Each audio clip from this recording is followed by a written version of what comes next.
Hey folks, Kilt-Man here. Kilt-Man at your services. How are you all? I hope you're all doing very, very well.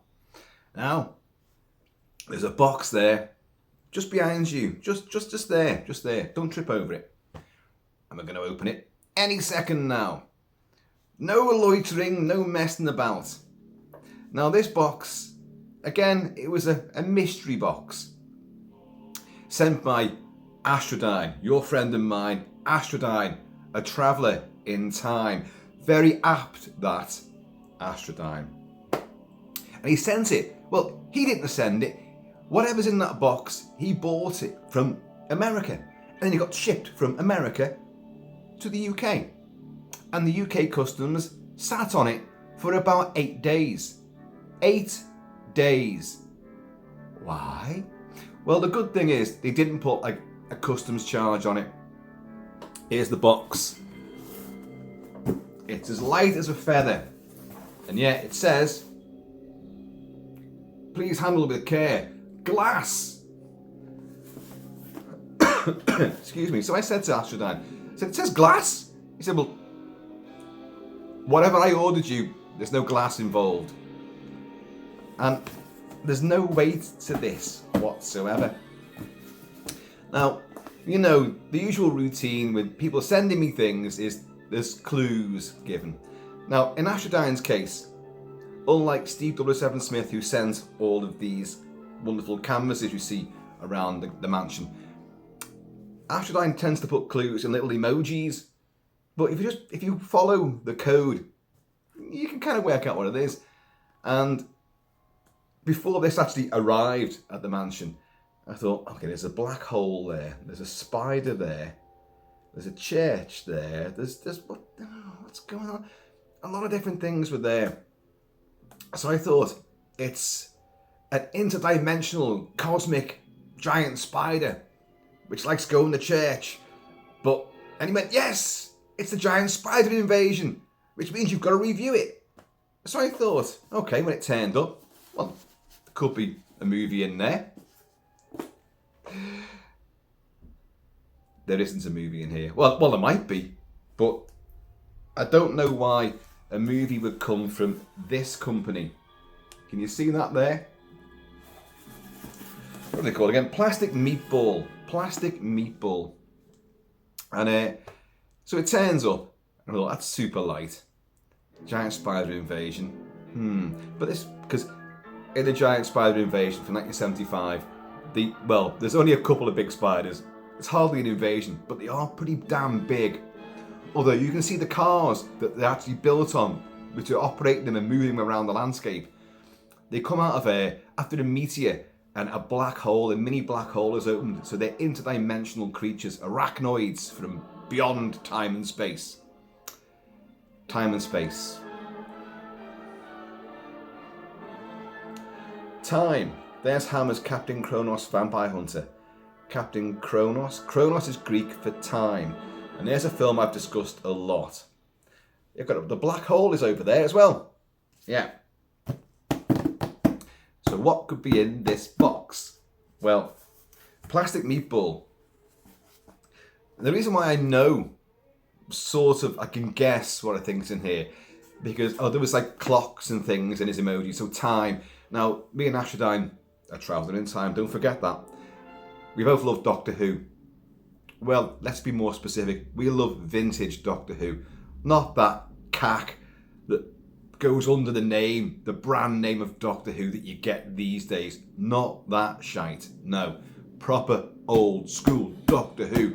John Pertwee and Tom Baker. Tom Baker. And Patrick Troughton and William Hartnell, of course. But nobody else. We allow nobody else into that elite team of Time Lords. But we both love the time machine as well. He sent me instructions on how to construct my own time machine once. I haven't quite got round to fabricating that yet, but I will. It's only a matter of time. So what could this be? Now, I thought giant spider invasion. Then I thought, oh no, it's something. In fact, initially I thought it was something to do with Doctor Who from all the time references. So that Doctor Who, it'll be a Doctor Who set of figures. nice and rare. He sent them before. He sent many Doctor Who figures. So, is it Doctor Who? No. Because Plastic Meatball, and the reason why I know this is because they popped up on Facebook of all things, and only about a month or so ago, started this year, Plastic Meatball popped up, on Facebook if you're on that social platform. You get like advertising things occasionally, alongside that other rank that comes of people you might know. You know many of them. They're friends of friends of friends, and they get shoved in your face on your feed as you're scrolling. Ooh, there's someone. They used to be in Starsky Hutch. Ooh, should I send them a friend request? No, don't do that. Don't bother these people. Let them send you a friend request. And these popped up, and they showed something from this. Terry Gilliam and Michael Palin's classic, fantastical, absurdist story, Time Bandits, from, is it 81? I think it's 81. Made for Handmade Films.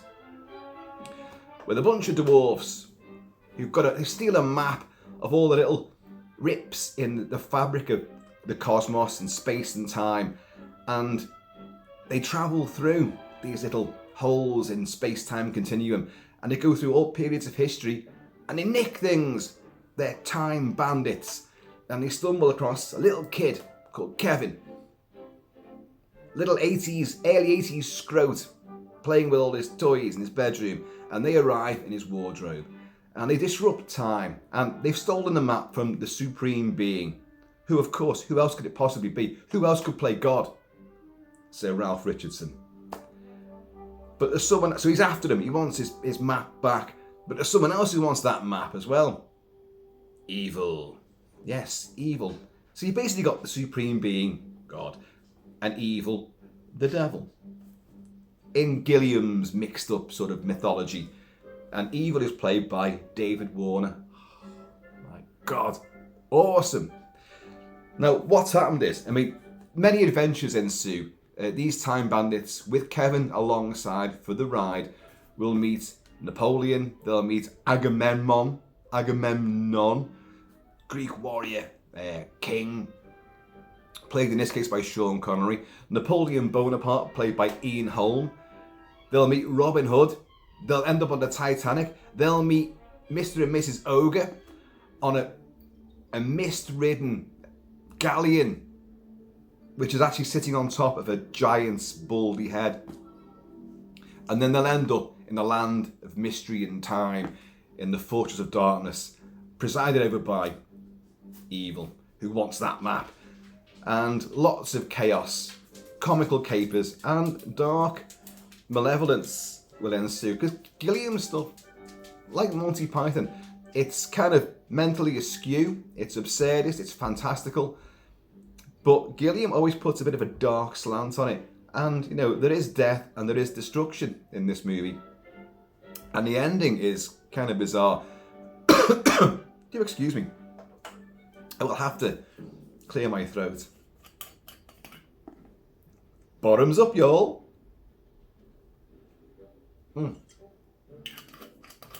And it ends on a rather bizarre and darkly tinged note, which I'll probably discuss more if I know I'm right. I know I'm right with this. But Astradyne has asked me to do reviews of Time Bandits many times, to the point where he sent me the novelization for it, and he sent me the fantastic steel book of it with all the extra features. It's been released many times throughout many countries, Time Bandits, and some have had great special features and some have had less special features. That version there, put out by Arrow, has all the special features, and a glorious piece of kit it is too. So, what they've done, Plastic Meatball, they've done wave 1 of Time Bandits figures, and these are what popped up on my Facebook stream feed.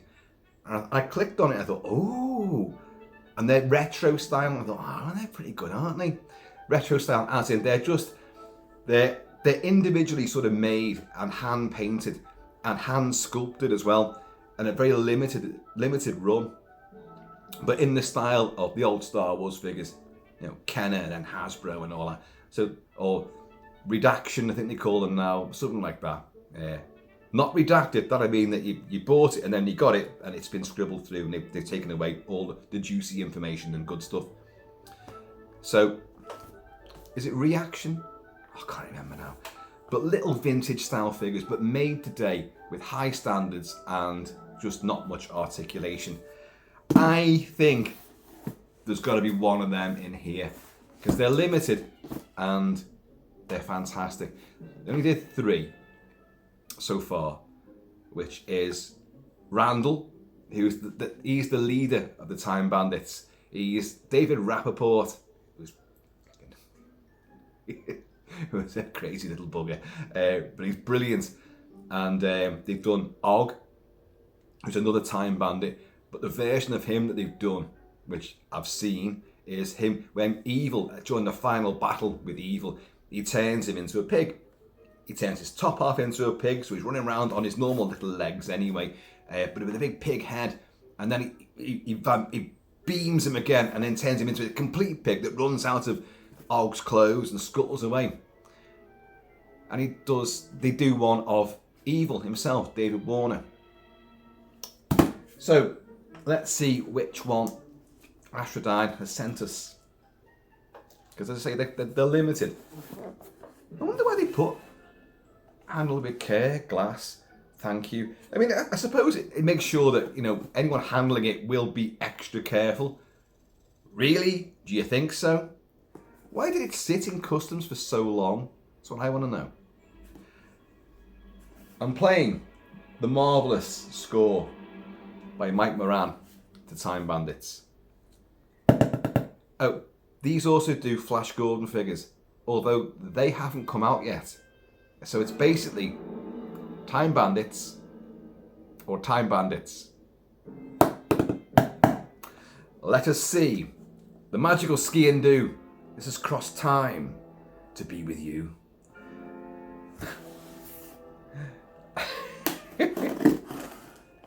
Ooh. God, I've got to be careful with this thing. Right. Never slice towards yourself, by the way, but I don't tend to practice what I preach.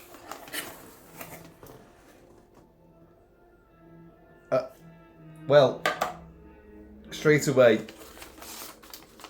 there's a shipping notice, which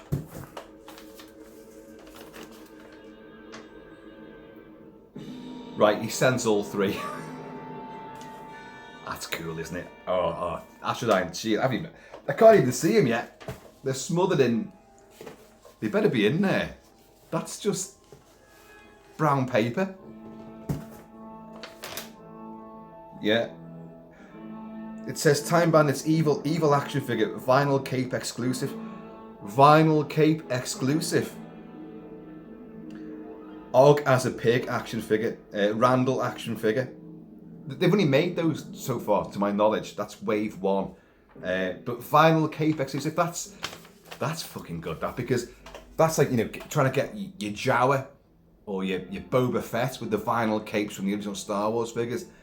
You know, the cloth, everyone likes the cloth, but you want the exclusive vinyl, because the vinyl cape, it reeks of nostalgia. Well, I sincerely hope there isn't just brown paper in here. It isn't just brown paper. There's bubble wrap as well. We know how much I love bubble wrap. But there is 3. You know, you always think, oh God, have they actually put them in there? Have they missed one out? Are they all the same figure? Oh, let's get into this.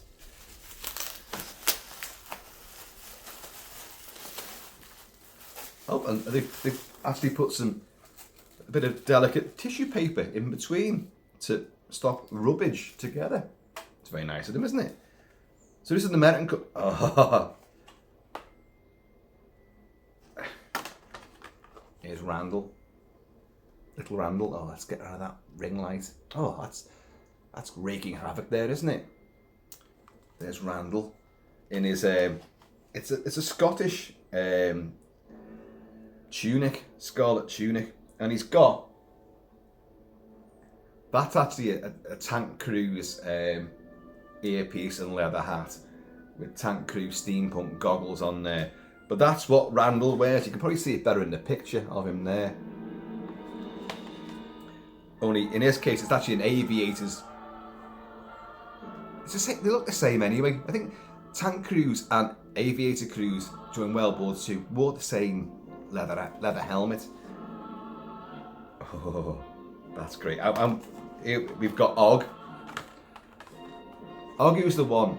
If I remember rightly, Og's a dickhead, you know. The 6, did I name them before? Randall, Og, Vermin, Wally, Strutter. Shit, who's the other one? Randall, Og, Vermin, Wally, Strutter. Shit, I've forgotten one of them. Oh well, that'll probably come back to me in a bit. But what a knob. We have Evil, and of course Evil is the one in the vinyl cape. Vinyl cape, you can see that there. David Warner as Evil. Hang on, he's got some in there. He's got an accessory. He's got a gas mask. A gas mask. Does he wear a gas mask? Well, he must do. I don't remember him wearing a gas mask, innit? I mean, he becomes like the evil incarnate carousel at the end, where the big battle, all the dwarfs go off to different time periods and come back with allies. So you've got cowboys, you've got Greek archers, I think you've got knights, and I think Wally comes back in like a sort of like a starfighter, which fires laser beams, and there's an astronaut co-pilot with him. But so I don't remember seeing. Oh my god, I've got to watch the film now, haven't I? And review it. I don't remember seeing that. He has these henchmen who are like a bit like a cross between Skeksis from Dark Crystal and what do you call them? Oh no, from Lord of the Rings, the 9 Riders, and not the good guys, the bad guys, the Black Riders. Kind of like they're like they've got like bony, sort of antelope or buffalo skulls with great big horns on them as well, like, and they make raw noises, and they're about 10-15 feet tall, and they're pretty scary. The film actually has got dark moments of pandemonium and terror. You can't see this; it's not working out too well with the ring light, but that's not a bad likeness of David Warner's face. It's not bad at all. There's no articulation that I can see at the elbow, none of that. It's just arms move. And with that vinyl cape on, his legs ain't going to move much either. But let's see who else we've got. Oh, I said, didn't I?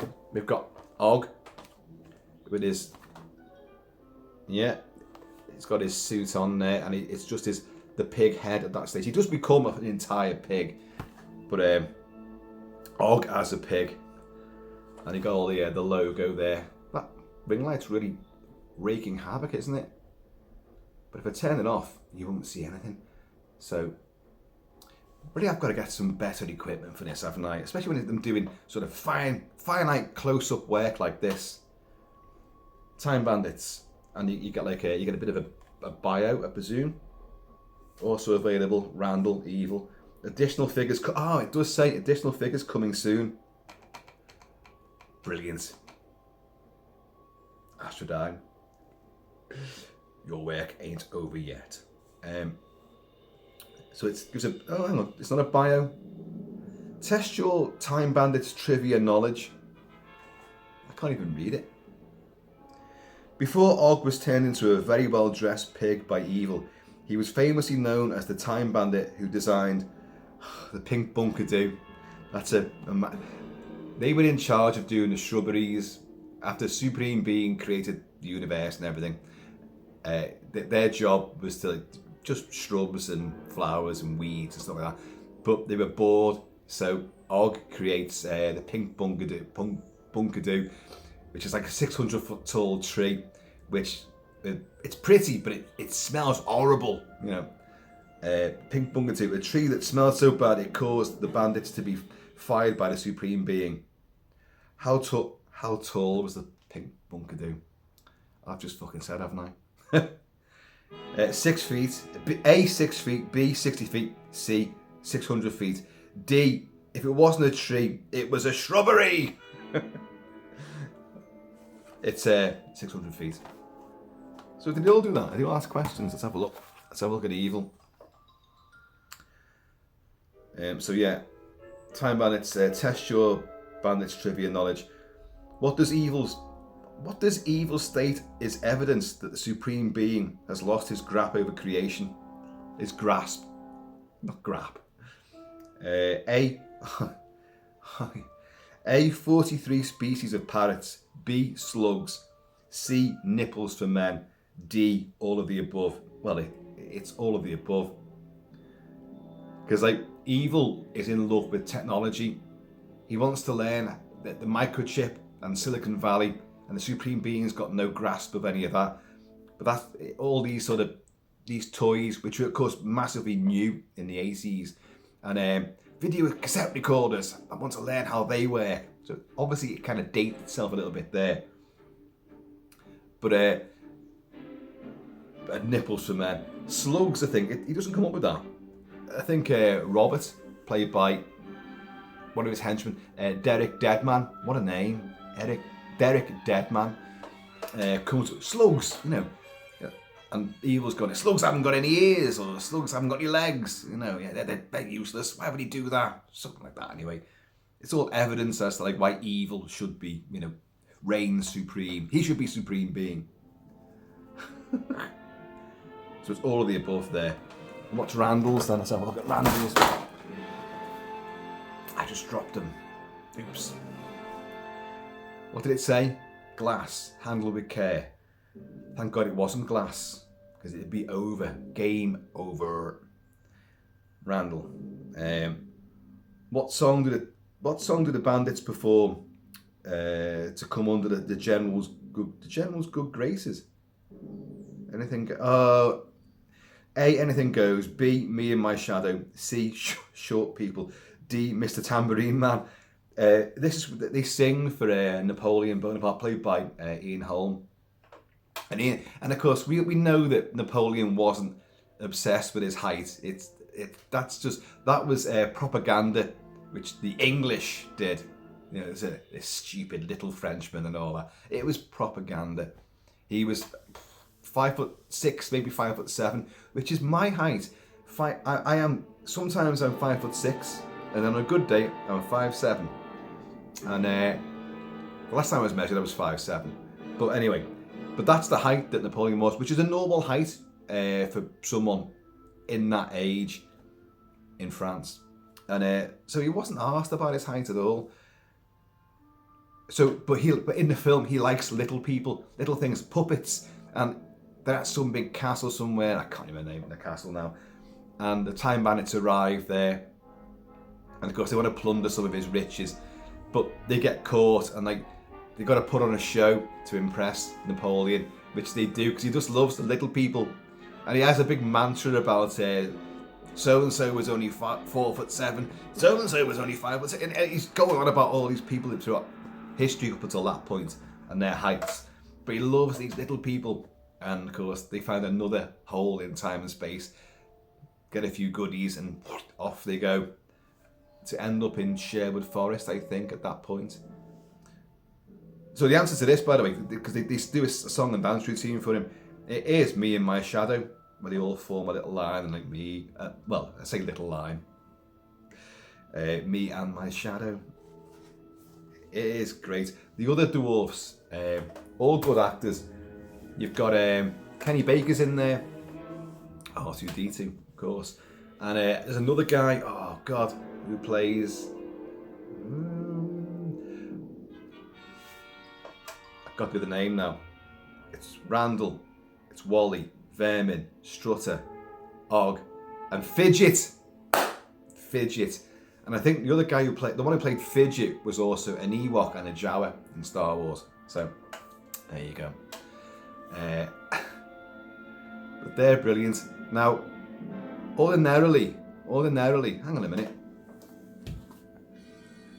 Randall's got something. Randall's got the map.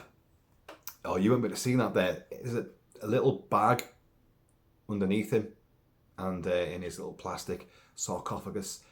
And it's actually the map of time and space. Oh, fucking hell. But you know what? Everything I normally get stuff like figures, and they were made to be played with. I'm 54, you know, but I still play with figures. Usually brunettes figures, around about 5'6", 5'7", similar height. Don't want to overstretch myself, obviously. But you know what? These are limited, and to be perfectly honest, I think they look great in the box. Look at that. I know you can't see the details on him, but he's got the goggles, he's got his cross bandolier, he's got I think it's striped Parisian sort of a t-shirt underneath. He's got his monocle, and he looks great. But he's got the map. That's brilliant. So I presume at some point, hang on, did Og have anything? Evil's got the gas mask. That gas mask, which I can't wear, There's also a little sticker on Evil saying 2022 designer con exclusive. One of 750. So that one with the vinyl cape is one of 750. Wow. Does that mean that's number one of 750? Or do all the 750 editions say one of? You've got to think about these things, haven't you? But that's outstanding. But Og doesn't have anything that I can see. I don't want to get him out, folks. I don't want to do it. And obviously they're in proper scale to each other, that is, you know. Let's put them all together. There they are. Randall, Og, and Evil. And there's loads of different variations you could do. And you've got it in the film, when you meet the ogres, it's Peter Vaughan, the great Peter Vaughan as an ogre, with a bad back. Everything's given him jip. And his wife, Mrs. Ogre, is played by the great Catherine Hellman. Is it Hellman or Hellman? And she, of course, was in Soap, the legendary TV comedy which launched Billy Crystal, and she's fantastic. They didn't want her. Terry Gilliam actually wanted Gilda Radner, I think, who was pretty big at the time, with their show Gilda, and she would appear with Gene Wilder in a couple of movies as well. And I think there's someone else in the running, but Catherine Hellman is the one who got the part, and she's terrific in it. She was in Soap, and their butler was called Benson, played by Robert Gilliam, who then went on to his own successful TV show called Benson. And Evil's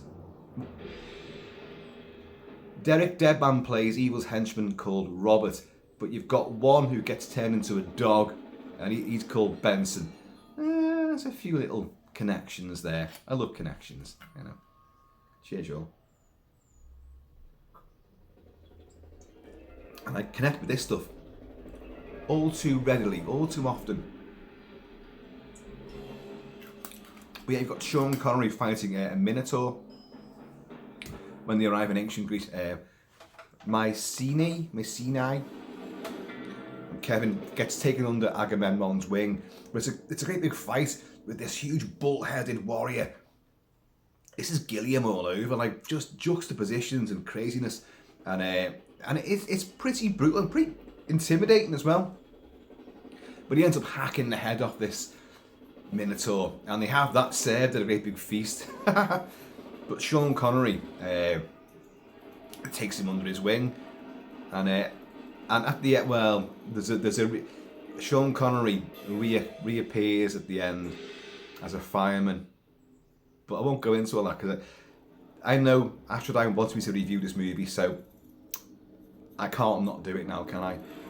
And I've got plenty of versions of it to analyse and scrutinise. So you can expect a review of Time Bandits alongside a review of Rob Roy, alongside a review of Outland. Yeah, I know they're stacking up, aren't they? But this has been an ongoing thing between me and Astradyne for quite some time. George Harrison wrote the closing credit theme song for it as well, called, what's it called again? Dream Away. And because George Harrison had a huge part he was producing with Handmade Films. He was involved in all this as well. Got to know the Pythons very well with Life of Brian, of course, and Meaning of Life, and what else? The Long Good Friday, which was Handmade Films, not Python obviously, but he was involved with this. And I've heard that the lyrics in that song at the end, a lot of which are pure gibberish, and some of which clearly tell the story of the Time Bandits, or elements of the story of who they are and what they do. But some of it is actually a whinge and a whine about Terry Gilliam.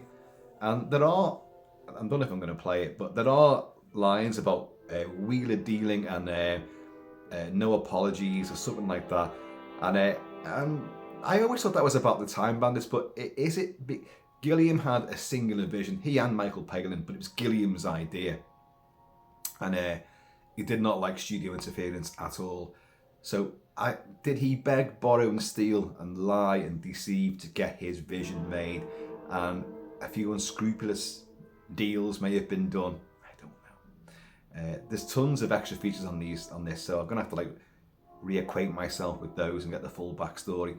But if the song pertains to his doings about the production and the direction of the movie, then maybe that's what he's getting at. Who cares? He got a fabulous movie made, which became a cult classic. The film was successful. I remember at school, we all loved Time Bandits. And the other thing about it was, they weren't meant to be dwarfs at first. It meant to be other kids.